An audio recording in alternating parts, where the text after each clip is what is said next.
कि ऐसी चीजें जहां मौत आपका इंतजार करती हो, मेरा आपसे निवेदन है कि वहां जाने से बचें, वहां बिल्कुल ना जाएं, बिल्कुल इमोशनल ना हो, किसी के बहकावे में ना आए।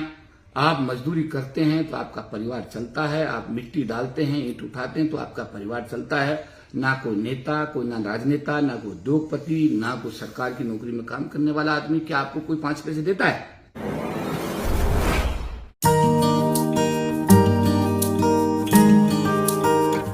रेलवे स्टेशन में भगदड़ से 18 लोगों की मौत हो जाती है। सरकार की चुप्पी काफी कुछ बयां करती है।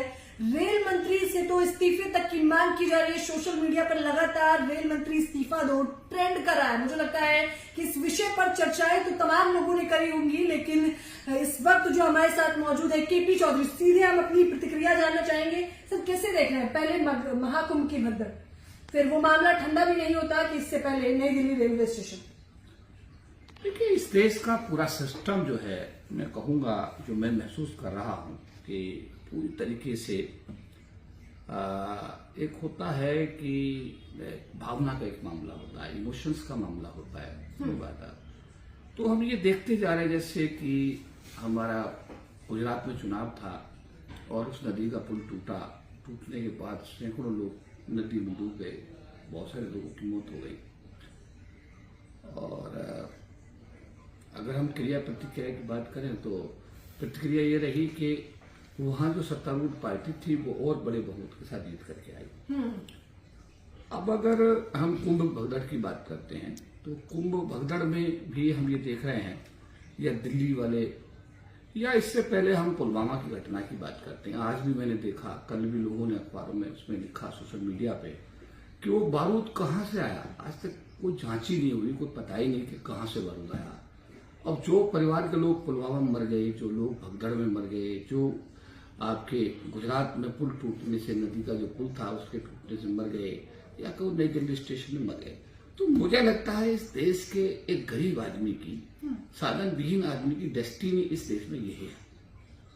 कई बार ये भी चर्चा होती है कि देश के जितने संसाधन हैं, देश का जितना आर्थिक जो तंत्र है, उस पर 4, 5, 6, 8, 10 लोगों का, यानी देश के 90% संसाधनों पर चंद लोगों का कब्जा है, बाकी 10% में बाकी पूरा देश जो है अपना गुजारा कर रहा है।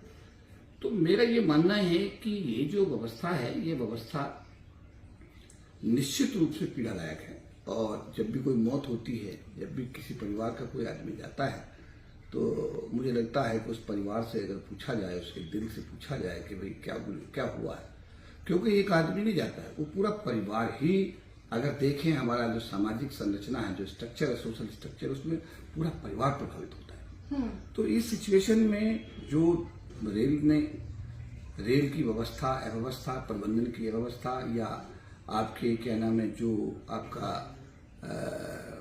कुंभ की में जो भी लोग मरे हैं, या जो लोग नई दिल्ली स्टेशन में मरे हैं, या जो लोग पुलवामा में मरे हैं, या जो लोग जो है गुजरात में पुल टूटने से मरे हैं, या जो लोग आए दिन मरते रहते हैं, मुझे लगता है कि ये, मैं तो एक वर्ड यहाँ यूज करूंगा, डेस्टिनी। कई लोग बोलते हैं कि साहब गंगा के किनारे जो लोग मरे उन्हें मोक्ष प्राप्त हुआ, तो उसमें एक शंकराचार्य जी, उन्होंने उसका प्रत्युत्तर भी दिया कि हम आपको पानी में धकेल देते, आप मोक्ष प्राप्त कर लीजिएगा। तो और देश का जो मीडिया है, बड़ी अजीब गरीब बात है कि जो इश्यूज है, जो मुद्दे हैं, देश पर कितना कर्जा है, कोई चर्चा नहीं हो रही। पहली सरकार 14 में गई थी, दूसरी सरकार 14 में आई है। 14 में जो कर्जा था 50 लाख करोड़ बताया जा रहा है, इस समय करीब 200 करोड़ रुपए कर्जा, लाख करोड़, 200 लाख करोड़ रुपया कर्जा बताया जा रहा है। सवाल इस बात का है कि देश कर्जे में डूबता जा रहा है, आम आदमी जो है उस पर कर्जा, क्योंकि भारत का हर नागरिक उससे प्रभावित है। व्यवस्थाओं के नाम पर किस चीज की व्यवस्था है, और मैं तो बड़ा ताज्जुब करता हूं कि एक काम खत्म नहीं होता, दूसरा काम पर तैयार रहता है।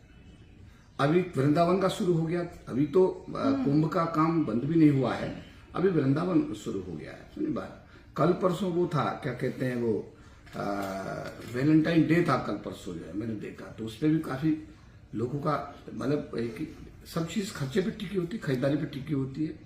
तो मेरा कहना यह है कि अब वृंदावन का आ गया है, कुछ दिन बाद फिर कोई और पर्व आएगा। तो हमारा देश तो पर्वों का देश है। हमारा देश जो है और इसमें ऐसे गरीब लोगों की कुर्बानियां देश में होती रही हैं और साधन विहीन जो लोग हैं उनकी कुर्बानियां आगे भी होती रहेंगी। और मैं तो कहूंगा कि शायद उनकी डेस्टिनी में गरीब आदमी की इस दुनिया में सबसे बड़ा अपराध गरीब होना है, सबसे बड़ा अपराध कमजोर होना है, सबसे बड़ा अपराध साधन विहीन होना है। और जो साधन विहीन लोग हैं, देखिए चार्टर प्लेन से लोग ट्रेवल कर रहे हैं, हवाई जहाज में 30-40 रुपए का टिकट लेकर लोग इलाहाबाद जा रहे हैं कुंभ नहाने के लिए।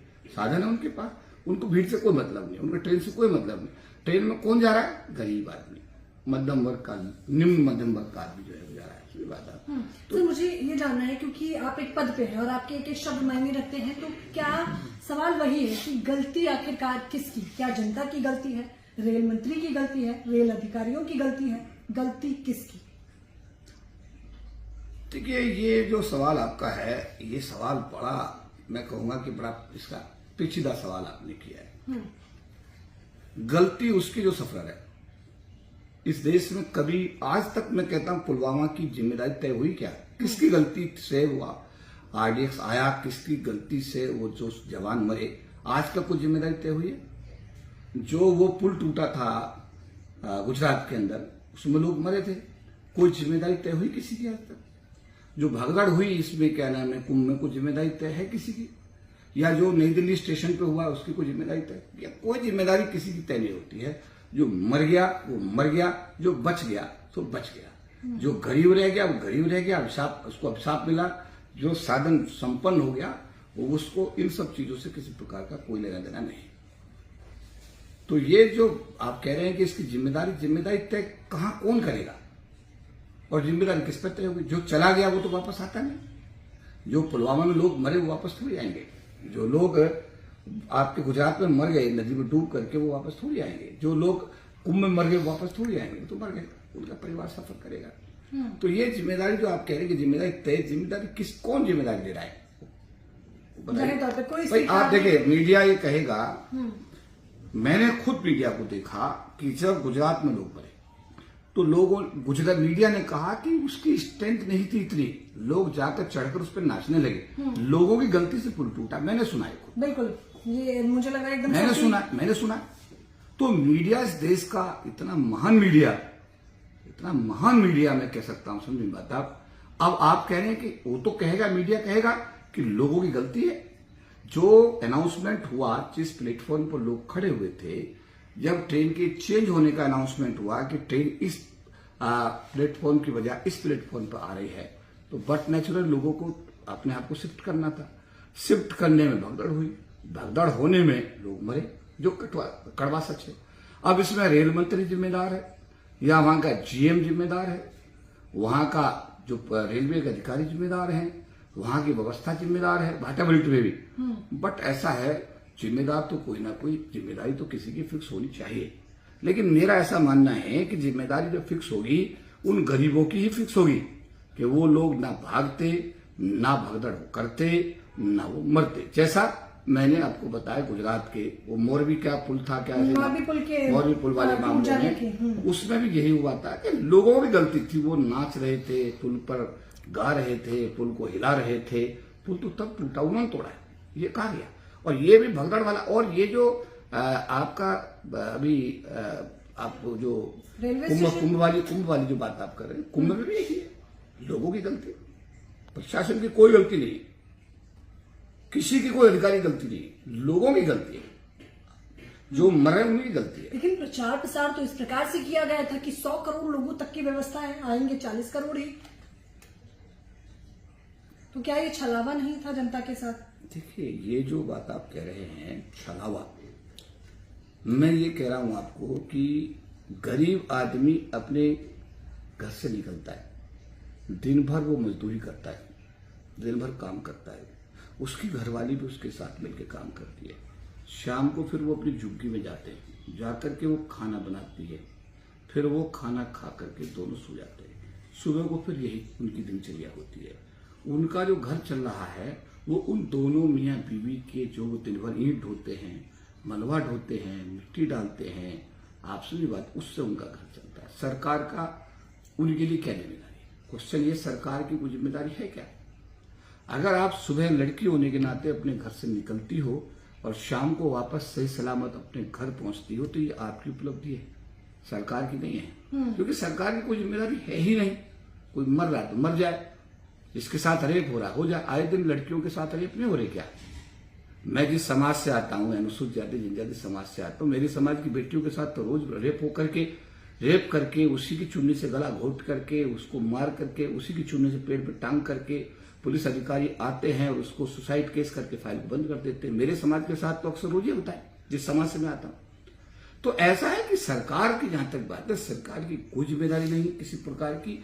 ये जिम्मेदारी इंडिविजुअल की है कि वो अपना घर से निकले, अपने रिस्क एंड कॉस्ट पे निकले, अपना काम निपटाए, अपने घर ठीक ठाक आता है तो उसकी अपनी पर्सनल अचीवमेंट है। रही बात सरकार की इस विषय में, अब ये जो अभी ये जितना भर भी चीजें हो रही हैं, अगर दूसरा पहलू देखो सिक्के का, तो ये मिसमैनेजमेंट कहीं प्रशासन का तो है। प्रशासन पे भी जिम्मेदारी तय तो होनी चाहिए। इन चीजों का रिपीटिशन अगर हम वहां पर भगदड़ हुआ कुंभ में, तो ये भगदड़ दिल्ली वाली को रोका जा सकता था। इसके लिए व्यवस्था, अगर प्रशासन चुस्त दुरुस्त होता, अपनी जिम्मेदारी समझता, तो इसको रोका जा सकता था। लेकिन प्रशासन की जिम्मेदारी जिस तरीके से निभाई जा रही है, वो पूरा देश देख रहा है। सब चीज देश के एक एक आदमी के सामने है। मैं तो सिर्फ आपके टीवी चैनल के माध्यम से गरीब लोगों को यही कहूंगा कि आप लोग वोटर हैं इस देश के, आप लोग इस देश के सही मायनों में, मैं कहूंगा कि आप इस देश को फीड करते हैं। इस देश को गरीब आदमी फीड करता है, जो टमाटर बेचता है, जो सड़क पर मिट्टी डालता है, कारपेंटर का काम करता है, जो आदमी गाड़ी चलाता है, जो आदमी सेवा कर रहा है, वो आदमी इस देश को चला रहा है। बाकी तो दूसरे लोग, जो चंद लोग हैं, वो लोग तो इसके संसाधनों को पूरा एंजॉय कर रहे हैं। तो गरीब लोगों से मैं ये कहूंगा कि आप लोग इन सब चीजों को समझें। आपके जाने से आप एक देखिए, पाहन पूजे हरि मिले तो मैं पूजू पहाड़, घर की चकिया कोई ना पूजे पी सिखाए संसार, ये कबीरदास ने कहा। उधर संत गुरु रविदास जी कहते हैं, मन चंगा तो कठौती में। बिल्कुल। अरे भाई, ये गुरु वाणी है, ये गुरुओं का संदेश है, ये गुरुओं का देश है, वो अपनी वाणी से कुछ कहकर गए हैं। तो गरीब लोगों को इन राजनेताओं की बातों को नजरअंदाज करना चाहिए। गुरुओं की बात, जो गुरु हैं, जो सामाजिक प्रवर्तक हैं, उनकी बातों को सुनना चाहिए, समझना चाहिए, उन्हें जीवन में उतारना चाहिए। अगर ऐसा गरीब आदमी करेगा तो मुझे लगता है कि ये जो चीजें हो रही हैं, इनसे छुटकारा मिलेगा। जो गरीब आदमी की राइट ऑफ वोट का दुरुपयोग हो रहा है, गरीब आदमी की संख्या का दुरुपयोग हो रहा है। देखिए, अब कहा जा रहा है कि वहां 50 करोड़ 100 करोड़ वाटेवर इट में भी, उसमें निकाल के देखो गरीब आदमी कितना गया और मालदार कितना गया। तो उसमें जो संख्या निकल के आएगी वो गरीब लोगों की ज्यादा होगी, मेरा ऐसा मानना है। बिल्कुल। तो अब ऐसा है कि वहां आपकी, अरे भाई, हम तो ये कह रहे हैं कि अगर आपको मैनेजमेंट को आपका इतना मजबूत है तो लोगों को आपको बुलाइए, लोगों को इनवाइट करिए। अगर प्रबंधन में खामी है तो लोगों को आप आगाह करिए कि भाई ये यहाँ पर व्यवस्था नहीं है, आप लोगों को यहाँ से आने से बचना चाहिए। लेकिन वहां तो मुझे लगता है निरंतर न्योता मिल रहा, आप आइए। अब संख्या बताई जाती है, रोज 40 करोड़ हो गए, आज 50 करोड़ हो गए, अब 60 करोड़ हो गए, 52 करोड़ लोगों ने स्नान कर लिया। डेली संख्या बताई जा रही है। और एक सवाल और सोशल मीडिया पे आज की डेट में खूब मैं देखता हूँ, उसको लोग अभी जो लिख रहे हैं कि आज तक मृतकों की संख्या नहीं आई है, कितने लोग मरे। तो कुल मिलाकर ये है कि मैं तो आपके टीवी चैनल के माध्यम से अपने भारत के गरीब तबके के लोगों को ये कहना चाहूंगा कि आपकी संख्या बल का, आपके वोट का, आप जो राष्ट्र को निर्माण में जो आपका योगदान है, उस सबका मतलब मैं कहूंगा उपयोग नहीं, दुरुपयोग हो रहा है। इसलिए आप अपने आप को समझिए, आप भारत के भाग्य विधाता हैं, आपसे भारत चलता है। ये जो चंद उद्योगपतियों से भारत नहीं चलता जी, समझ लीजिएगा। ये भारत जब देश में कोविड आया था, 2 महीने गरीब आदमी घर में बंद रहा था, देश की इकोनॉमी माइनस में गई थी, तब भी उद्योगपति यहीं थे। ये क्या था, गरीब आदमी घर से नहीं निकला, सब्जी वाला सब्जी बेचने नहीं आया, कारपेंटर वाला कारपेंटर काम करने नहीं आया, मूली बेचने वाला मूली बेचने नहीं आया, सड़क पर मिट्टी डालने वाला नहीं आया। गांव, जो देश का गरीब तबका, जो देश के निर्माण में जिसका खून पसीना लगा हुआ है, वो आदमी जब घर में बंद हो गया तो देश की इकोनॉमी माइनस में चली गई। ये पूरा देश ने देखा है। आज देश को चलाने वाले आप ही लोग हैं साहब। ये मैं कहता हूं उद्योगपति नहीं है साहब, मैं बताऊं, आप ही लोग इस देश को चला रहे हैं। देश के निर्माता, देश के जो देश का भविष्य तय करने वाला गरीब आदमी है, जो आज कभी मर जाता है इधर, कभी मर जाता है इधर, कभी मर जाता है इधर, जिस पर कोई का सुनवाई नहीं है किसी प्रकार की, उसका कहीं जिक्र भी नहीं होता है। पुलवामा में जो मरे सैनिक थे उनका कहीं जिक्र होता है क्या? कहीं जिक्र नहीं, आज तक भी उनका कोई जिक्र नहीं है। जाहिर तौर पर सर जितने भी आपने मुझे मेरा कहना खाली यह है कि मैं आप लोगों को यह आह्वान करना चाहता हूं कि ऐसी चीजें जहां मौत आपका इंतजार करती हो, मेरा आपसे निवेदन है कि वहां जाने से बचें, वहां बिल्कुल ना जाएं, बिल्कुल इमोशनल ना हो, किसी के बहकावे में ना आए। आप मजदूरी करते हैं तो आपका परिवार चलता है, आप मिट्टी डालते हैं, ईंट उठाते हैं तो आपका परिवार चलता है। ना कोई नेता, कोई ना राजनेता, ना कोई उद्योगपति, ना कोई सरकार की नौकरी में काम करने वाला आदमी क्या आपको कोई 5 पैसे देता है?